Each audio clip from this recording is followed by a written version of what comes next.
আসিফ নজরুল আপনার কাছে যেতে চাই যে প্রফেসর আসিফ নজরুল আপনি অনেক দিন ধরেই বাংলাদেশে আলোচিত একজনের মধ্যে থাকলে বুদ্ধিজীবী হিসাবে পরামর্শদাতা হিসেবে অ্যাক্টিভিস্ট হিসেবে থাকলেও আপনি আসলে এখন সরকারে আছেন, আপনি মন্ত্রিত্ব কেমন উপভোগ করছেন? কেউ কেউ বলছেন যে আপনি আসলে আর আগের মতো সরব নাই, আপনাকে অনেক জায়গায় পাওয়া যাচ্ছে না, আপনার সেই প্রতিবাদী কণ্ঠস্বর অনেকে মিস করছেন, সেটা কি আপনি সরকারে আছেন সেই জন্যই, নাকি আপনার অন্য কোনো জায়গাও আছে যে জায়গা থেকে আপনি এটি জমা রাখছেন, পরে আমাদের সবার জন্য বলবেন?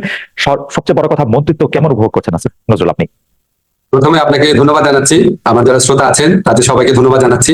আগে আপনি আমাকে বলেন, আমার প্রোগ্রাম এখন দেখা যাচ্ছে, লাইভ স্ট্রিমিং হচ্ছে? আমি আমি দেখতে পাচ্ছি লাইভ স্ট্রিমিং হচ্ছে, শুধু লাইভ স্ট্রিমিং হচ্ছেই না, এই মুহূর্তে জি আসিফ ভাই, আপনার প্রোগ্রাম শুধু এখন লাইভ স্ট্রিমিং হচ্ছেই না, অলরেডি আমাদের সাথে 3,500 দর্শক যুক্ত হয়েছেন, আমাদের সাথে নিশ্চয়ই আরো দর্শক যুক্ত হবেন। আমি দর্শকদের কাছে একটু ক্ষমা চেয়ে নিয়েছি, প্রথমে আসলে আমরা লাইভ স্ট্রিমিং এটা করতে একটু দেরি হলো, সেজন্য প্রফেসর আসিফ নজরুল একটু বলবেন আপনি মন্ত্রিত্ব কেমন উপভোগ করছেন? প্রথম জি, আপনি প্রথমে একটা প্রশ্ন করেছিলেন যে আমাকে আগের মতো সরব দেখা যাচ্ছে না। তো আমি একটু বিনীতভাবে বলি, আমার পক্ষে কি আগের মতো সরব থাকা শোভা পায় কিনা? কারণ আগে আমি ছিলাম অ্যাক্টিভিস্ট টাইপের, ওপিনিয়ন মেকার টাইপের। এখন আমি সরকারে, আগে যে একটা ফ্যাসিস্ট সরকার ছিল, যে সরকার জনগণের ভোটে নির্বাচিত ছিল না, তারা যা ইচ্ছা করছিল দেশে, আমরা সেটা সবসময় প্রতিবাদ করতাম। অনেকে প্রতিবাদ করতেন, বিদেশ থেকে অনেকে করতেন, দেশ থেকে করতেন, সবসময় আমি এটা প্রতিবাদ করতাম। সেই জন্য আমাকে প্রচুর মূল্য দিতে হয়েছে জীবনে। কিন্তু তখনকার যে সরকার, সেই সরকার কি এখন দেশে আছে? এখন তো সরকার পরিবর্তন হয়েছে, এখন পরিবর্তিত একটা পরিস্থিতি এসেছে। আরেকটা হচ্ছে, আগে আমার যে রোলটা ছিল, আমি তো সরকারে ছিলাম না, আমি এখন সরকারে। এখন আমি যদি সরকারের কোনো কাজের সমালোচনা করি, তাহলে একটু খুব শোভা পায় না, মানুষ বলবে যে তুমি নিজেই তো সরকারে আছো। থার্ড জিনিস হচ্ছে, আমি তো একটা গোপনীয়তার শপথ নিয়েছি।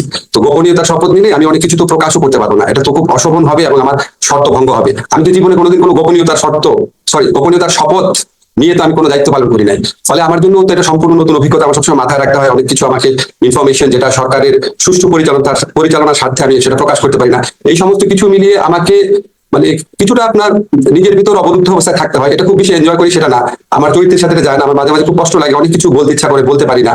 আর উপভোগ যদি বলেন, মন্ত্রিত্ব আসলে উপভোগের জিনিস না। আমি জানি না পলিটিক্যাল মন্ত্রীরা কেমন হয় জীবন উপভোগ করতেন।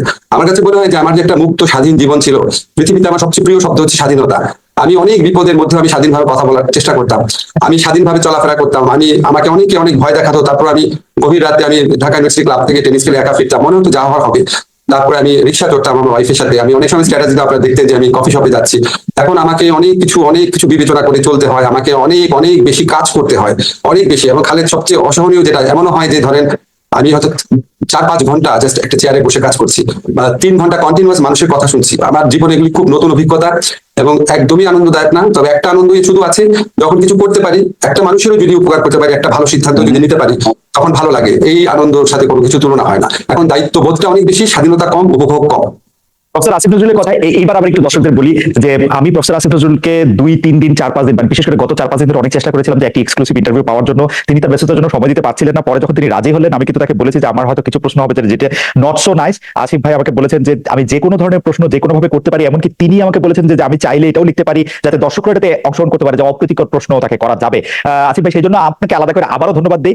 তো সবচেয়ে অপ্রীতিকর প্রশ্ন যেটি এই মুহূর্তে আমাদের দর্শকরা সবচেয়ে বেশি করতে চাচ্ছেন, সেটি হচ্ছে যে 500 টন ইলিশ যখন রপ্তানি হয়েছিল ভারতে, তখন আপনি বলেছিলেন যে কেন এই ইলিশ রপ্তানি করা হবে। এবার দেখা যাচ্ছে আপনাদের সরকার 3,000 টন ইলিশ রপ্তানি করছে, এর কারণ যদি আমাদের বলেন। আরেকটা বিষয় বলে রাখি, প্রফেসর আসিফ নজরুল আপনি আসবেন শুনে অনেকে আমাদেরকে প্রশ্ন পাঠিয়েছেন, সুতরাং আমাদের অনেক প্রশ্ন আছে। আপনি যদি একটু সবগুলি বিষয় যদি আপনি একটু সংক্ষিপ্ত আকারে একটু বলেন যে আপনারা 3,000 টন ইলিশ রপ্তানি করছেন, এটি কেন? আমি প্রথমে আপনাকে বলি, আমি ইলিশ রপ্তানির যে স্ট্যাটাসটা দিয়েছিলাম তখন আমি উপদেষ্টা ছিলাম না। আর 3,000 টনের ব্যাপারটা আমি আপনাকে একটু ক্ল্যারিফাই করি। সেটা হচ্ছে, আমাদের এই গত বছর, আমি একদম পরিসংখ্যান নিয়ে এসেছি যাতে কোনো মিসআন্ডারস্ট্যান্ডিং না হয়। গত বছর 3,950 টন ইলিশ রফতানির সর্বোচ্চ অনুমোদন দেওয়া হয়েছিল। প্রকৃত রফতানি হয়েছিল 802 টন। এই বছর তার চেয়ে কম ইলিশ রফতানির অনুমোদন দেওয়া হয়েছে 3,000 টন। অ্যাকচুয়াল রপ্তানি কত হবে সেটা আপনি at the end of the day দেখেন। কাজে আপনি যদি পরিসংখ্যানে তুলনা করেন, তাহলে 3,950 টনের সাথে 3,000 টনের তুলনা করতে হবে। আর 500 টন আমি যে স্ট্যাটাসটা দিয়েছিলাম, দ্বিতীয় ফেজে 500 টন রপ্তানি করার কথা বলা হয়েছিল, কিন্তু গত বছর আসলে প্রকৃত রপ্তানি হয়েছিল 802 টন। এটা পত্র পত্রিকায় প্রকাশিত রিপোর্ট, আপনার প্রথম আলো রিপোর্ট, আপনার পরীক্ষা করে দেখতে পারেন। এখন আপনার, যখন আমি ইলিশ মাছের ইয়েটা দিয়েছিলাম, আমি ওখানে কি বলেছিলাম ভালো করে খেয়াল করেন। 500 টন ইলিশ কেন পাঠানো হচ্ছে? ভারতকে খুশি করার জন্য, যারা আমাদেরকে পানি দেয় না, যারা আমাদেরকে সীমান্তে হত্যা করে, যারা আমাদের সাথে আপনার অবমাননাকর মন্তব্য করে, এরকম। তো আমার কনটেক্সটটা ছিল, আপনি যদি ভালো মতো মেসেজটা দেখেন, আপনি যদি ভারতের সাথে মর্যাদাপূর্ণ সম্পর্ক থাকে, বন্ধুত্বপূর্ণ সম্পর্ক থাকে, ওই বন্ধুত্বপূর্ণ সম্পর্কের আলোকে, ভারসাম্যমূলক সম্পর্কের আলোকে আপনি ইলিশ রপ্তানি করেন না কি করেন, সেটা মানুষের অত মাথা ব্যথা থাকতো না। আপনি এমন একটা দেশ, তখন প্রতিটা নিয়ত ভারতের যে সমস্ত পদক্ষেপে সরকারের নতজানুমূলক দৃষ্টিভঙ্গি ছিল, সীমান্তে মানুষ মারা যাচ্ছে, আর বাংলাদেশ সরকারের সাফল্য ছিল যে ওই লাশটা নিয়ে আসছে, সেটা তাদের সাফল্য। মানুষ মারা যাচ্ছে সেটাকে সরকার সমর্থন করতো, তৎকালীন শেখ হাসিনা সরকার বলতো আমাদের লোকরা অপরাধ করে যায় দেখে মারা যায়, আমরা পানি পাচ্ছি না, সেটার কোনো প্রতিবাদ করতো না ঠিক মতো, অথচ আমাদের পানি ফেনী নদীর পানি দিয়ে দিচ্ছে, আমাদের এখানে ভিতর দিয়ে ট্রানজিট নিয়ে যাচ্ছে, আমি নেপাল আর ভুটানের সাথে সামান্য ট্রানজিট পাচ্ছি না। দিনের পর দিন ভারতের যারা শাসক আছে আমাদের দেশ সম্পর্কে অত্যন্ত অবমাননাকর অপমানজনক উক্তি করতো, আমাদের মন বিষিয়ে থাকতো সবসময়। তো আমার কন্টেক্সটে ছিল এইরকম একটা কান্ট্রিকে সারাক্ষণ আমাদের দেশের প্রধানমন্ত্রী বলতে থাকতে, আপনার খেয়াল আছে নিশ্চয়ই তৎকালীন প্রধানমন্ত্রী, যে ভারতকে যা দিয়েছি কখনো ভারত সেটা ভুলতে পারবে না।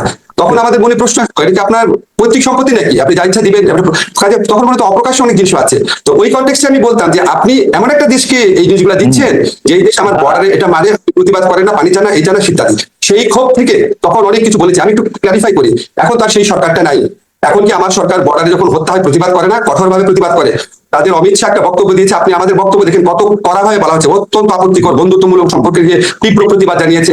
আমাদের যিনি চিফ প্রধান উপদেষ্টা আছেন উনি ভারত সম্পর্কে কিভাবে কথা বলেন, আমি আমার প্রথম আলো ইন্টারভিউতে ভারত সম্পর্কে কিভাবে কথা বলেছি।